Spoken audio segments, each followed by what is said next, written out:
If you sell coaching or freelance packages that cost over $2,000, then you probably need to sell that live on the phone or over Zoom. So today we're going to learn 10 ways to prepare for your next high ticket discovery call. Welcome back, everyone. I'm Alan, and on this channel, we learn everything about booking high ticket discovery calls and clients. Now, your discovery calls or strategy calls or clarity calls or whatever you want to call them, they are where the rubber actually meets the road and where your business actually interacts with the market, which means you make your offers, you make your pitch, and so forth. So there's definitely no shortage of reasons why your discovery calls are a huge factor in your funnel or sales process or business or whatever. So let's go ahead and just jump right in to the 10 ways that you can prepare for your next discovery call. So as with any sales process, the first step you want to take here is to do absolute research. So this means research your market, research your customers, your niche, your product, your competitors, and much more like that. This research will not only make sure that you're selling something that people actually want, but it will actually provide you with the language to spit back to them. Because if you're trying to sell someone something, it makes sense to repeat back to them what they are looking for. So this question or this step definitely gives you a big leg up there. The next step to prepare for your next discovery call is to prepare your actual call script. Now, there is much more that goes into this, which we can learn more about here in my video up here, by the way. But in any case, you definitely want to put thought into your call script. So this means that you want to pay attention to what questions you ask, what order you ask them in, your closing process, your trust building process, and much more. The next step to prepare for your discovery calls is to prepare your materials. Now, like it or not, visual materials are just much more appealing and persuasive than pretty much anything else. So regardless of the price point or product or service that you're selling, you want to have backup materials to support your claims, your theories, the results you're promising, and so forth. So this might include slideshows, PowerPoints, graphs, charts, websites, landing pages, web pages, anything like that. So the point here is to get all of your sales materials ready, which might include your website, workbooks, pages, charts, slides, and anything else like that. The next step to get ready for your discovery calls is to get sold or be sold on whatever it is that you're selling.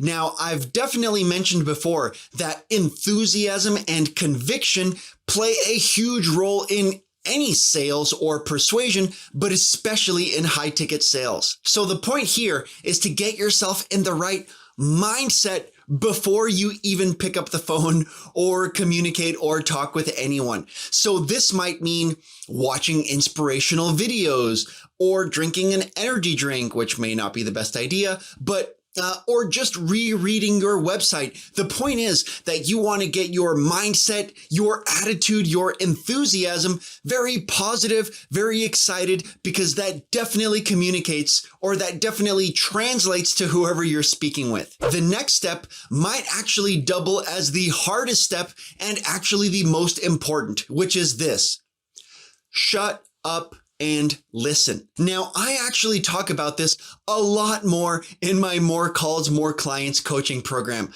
But the point here is that your goal, above all else, not only your goal, every business's goal is to sell trust above everything else. Oh, but will they buy my product? Will they buy my widget? Will they buy my service?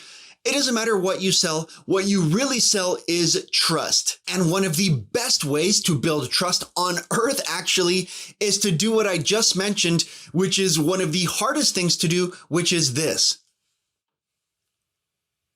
Now, I know that seems easy. Now, when I tell this to people, they say, just don't talk. That's so easy. That's so simple.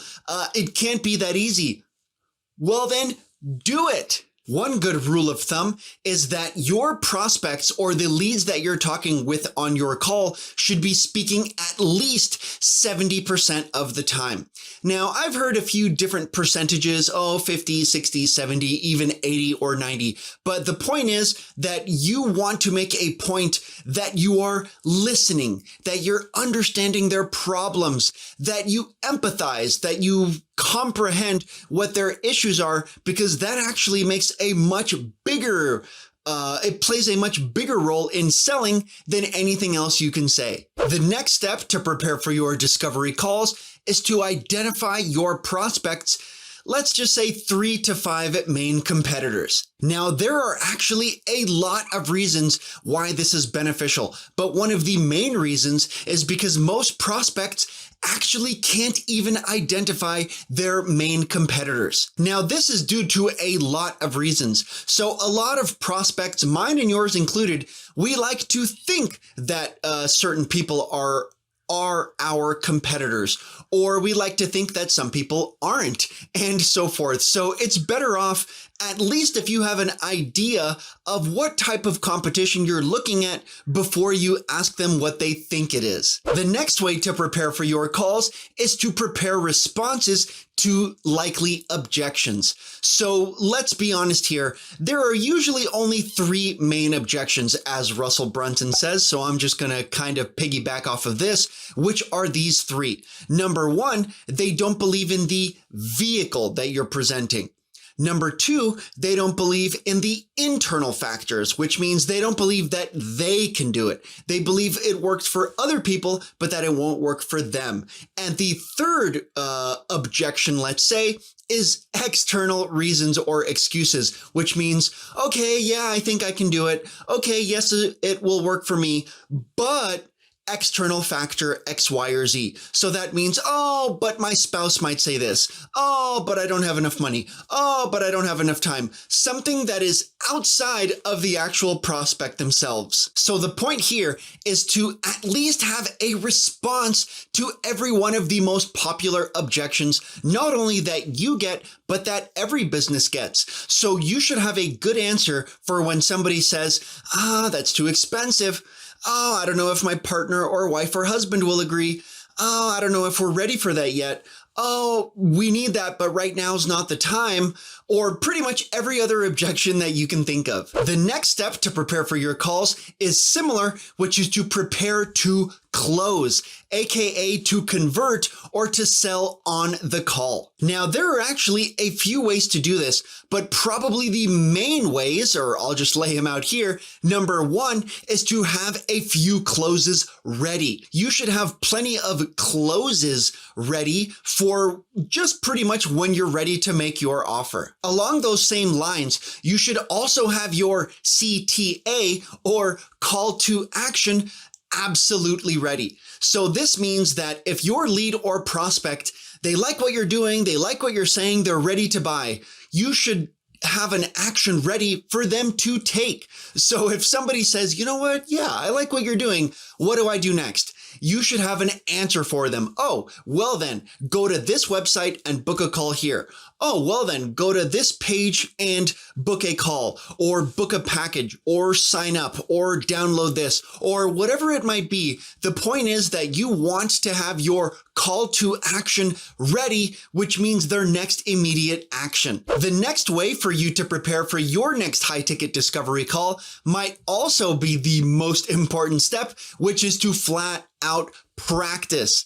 So you can call this practice, role play, or whatever you want to call it. But the point is that, if you can do this live with somebody else, that would be best. But even if you can't, the point is you want to practice your call script live. So this means just imagine, if somebody says, oh, I don't have enough money, what will you say? If somebody is just being quiet or loud or wants to talk a lot or wants to talk a little or has an urgent problem or doesn't, the point is you want to be prepared for every one of these responses and personality types until you're in that situation live, literally, and they are complaining to you about what their issues are. They're telling you what their problems are, what their goals are. Short story, if you aren't practicing live, then you flat out aren't ready. And the next step to prepare for your next discovery call, which might also be the most important, which is this: pick up the damn phone. Now, trust me, I am one of those people that over prepares for things. I want to read more about it. I want to watch more YouTube videos about it. I want to download more guides and watch more webinars on it.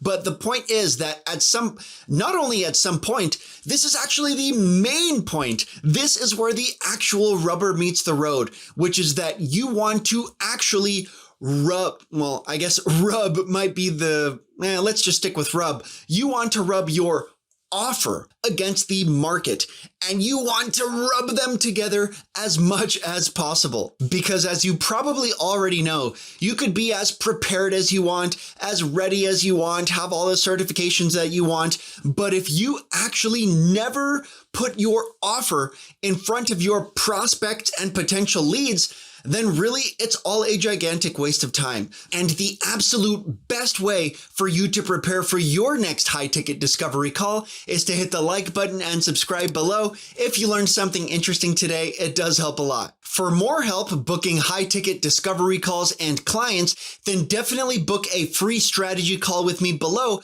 to find the opportunities in your business. Well, that wraps us up for today. Thanks everyone for stopping by, and I'll see you on the next one.